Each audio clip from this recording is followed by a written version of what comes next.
meses, la política de reparto muestra claramente cómo se puede presentar en la Asamblea Nacional una ley como la que hoy estamos debatiendo. Una ley que, si hubiera ganado la derecha en las elecciones pasadas, no debería sorprendernos, pero habiendo ganado el proceso de la Revolución Ciudadana, es absolutamente incoherente que se presente una ley que lo que busca es favorecer a pequeños grupos y despreciar a aquellos que somos las grandes mayorías. Asambleístas y ciudadanos, en estos tiempos de desmemoria, creo que es importante que no olvidemos que junto al pueblo ecuatoriano hemos venido luchando por construir un sistema económico justo, un sistema económico democrático, productivo, solidario, sostenible, basado en la distribución igualitaria, en la redistribución de los recursos, de esos beneficios del desarrollo, de la distribución equitativa de aquellos ingresos, de la generación de trabajo digno y estable. Si es así, ¿por qué estamos discutiendo este texto el día de hoy? Ya que si el objetivo estamos todavía empuñando, entonces deberíamos enfocarnos en lo que decía el presidente de la Comisión: la economía popular y solidaria, las microempresas, los pequeños emprendimientos productivos, los agricultores, los artesanos, los pesqueros, aquellos pequeños grupos productivos que hoy en esta normativa no están siendo tomados en cuenta. Casi ningún incentivo en esta ley urgente en materia económica para el 90% de la población. Y entonces tenemos que preguntarnos, ciudadanos y legisladores, ¿a quién beneficia esta normativa? Cada vez que aprobemos en este pleno de la Asamblea normativas, deberíamos preguntarnos, ¿a quién benefician? ¿Para qué se están haciendo estas leyes? Y esta, en consecuencia, es un proyecto que beneficia a una minoría. Ya el asambleísta Proaño en la mañana nos dio datos, cifras que son alarmantes, que claramente develan qué está detrás de esta que en redes sociales, que en medios de comunicación se denomina Trole 3. Y recordemos que esta clase de leyes dictadas en la historia han traído nefastas consecuencias para el pueblo ecuatoriano. Esta ley que nos ocupa hoy propone una remisión tributaria de alcances arbitrarios, pues abarca el 100% de multas, intereses y recargos aplicables a deudas del SRI, del SENAE y del IES y de servicios públicos, incluyendo las infracciones de tránsito. Yo me preguntaría a cuál de los ministros de este gobierno, al primero, al segundo, al tercero, deberíamos preguntarle para que nos explique cuál es la relación existente entre un individuo que conduce a exceso de velocidad y la dinámica económica. Esto no tiene respuestas. Sin embargo, el paquete de remisión nada dice de la banca pública, nada dice de Ban Ecuador, nada dice de aquellos pesqueros, agricultores, de aquel sector que sí requiere ser incluido, que sí requiere de una mirada y una política pública que le beneficie y que le permita realmente la dinamización económica. Creo que es fundamental que esto se incluya en esta normativa. El paquete de remisión otorga facilidades de pago al deudor entre 1 y 2 años, olvidando que los beneficios en ingresos inmediatos para el Estado se relativizan cuando se brinda demasiadas facilidades, excesivas facilidades de pago. Sin embargo, hoy tenemos un proyecto de ley que de manera urgente promueve la cultura del no pago. Muy grave este tema, y se habla de seguridad jurídica. Con certeza, la única seguridad que tendrán los grandes evasores es que se les va a perdonar y que serán remisiones. Por ello es importante el candado que varios legisladores han planteado, que aquellos que ya se han beneficiado de estas remisiones no lo puedan volver a hacer. El paquete de remisión incluye a sujetos que mantienen obligaciones pendientes correspondientes a impuestos retenidos y percibidos. ¿Hemos olvidado acaso en el ejercicio cuántico quizás que retener un impuesto, no pagarlo o retener aportes es un delito? Y hoy estamos haciendo una ley para aquello. Seguridad jurídica se llama. En contrapartida, el paquete de remisión acepta la base imponible que el SRI determinó para calcular el impuesto a la renta. Sin embargo, esos mismos ingresos no resultan válidos para calcular el 15% de utilidades de los trabajadores.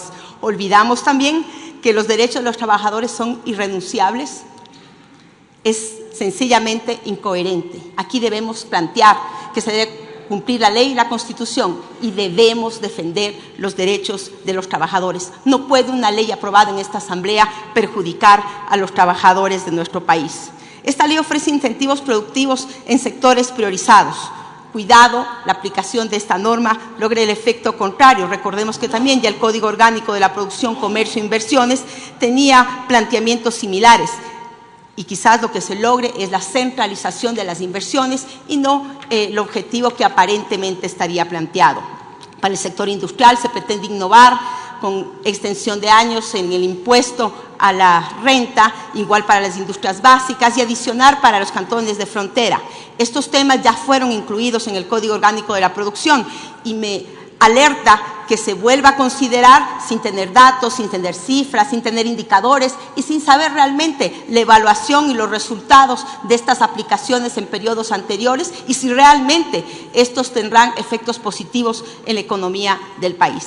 En honor al tiempo, Presidenta, quisiera señalar 4 elementos básicos: la eliminación de la exoneración de la 13ª y 14ª remuneración en el cálculo del impuesto a la renta.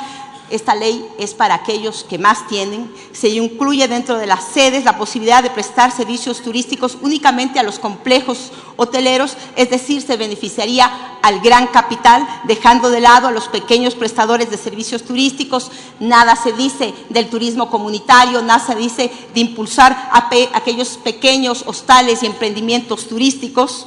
Se amplía la exoneración del impuesto de salida de capital a favor de residentes locales, cuando actualmente se le aplica únicamente para personas extranjeras. Hoy, con este ejercicio dentro de esta norma, podríamos afectar gravemente la dolarización y si es responsabilidad de los legisladores dejarlo sentado. Y por si esto fuera poco, se pretende derogar el artículo 1 de la Ley Orgánica de Defensa de los Derechos Laborales, con el que se impediría que las instituciones del Estado que tienen jurisdicción coactiva, como el caso del SRI, de la SENAE y del IES, puedan cobrar no solamente al deudor principal, sino subsidiariamente a los obligados por ley. Sorprendentemente, eso no es todo. En el caso de personas jurídicas utilizadas para defraudar, ya no se podrá llegar hasta su último nivel de propiedad. Compañeras y compañeros, creo que esta podría ser una oportunidad para incluir temas importantes. Y aquí mi propuesta, Presidenta, y al presidente de la Comisión, sobre el tema de los artesanos. Nada se dice sobre los incentivos a más de 4 millones de ecuatorianos relacionados con el sector artesanal. Incorporar, por ejemplo, el no pago en ventas, el no pago en compras también, la exoneración de impuestos por la compra de maquinaria, en la materia prima. Eso permitiría realmente la dinamización económica de un sector que ha sido relegado, que durante mucho tiempo está esperando estos incentivos, estas reformas. Créditos con tasas preferenciales para el sector artesanal. Ahí realmente podremos tener un impacto positivo, no solo en las grandes empresas. Aquí nadie niega que debemos generar también incentivos para el sector empresarial que genera fuentes de trabajo, pero no olvidarnos que el país lo formamos todas y todos, y aquí el sector artesanal está siendo olvidado, el sector microempresarial, el sector de aquellos que no son parte de esa economía formal.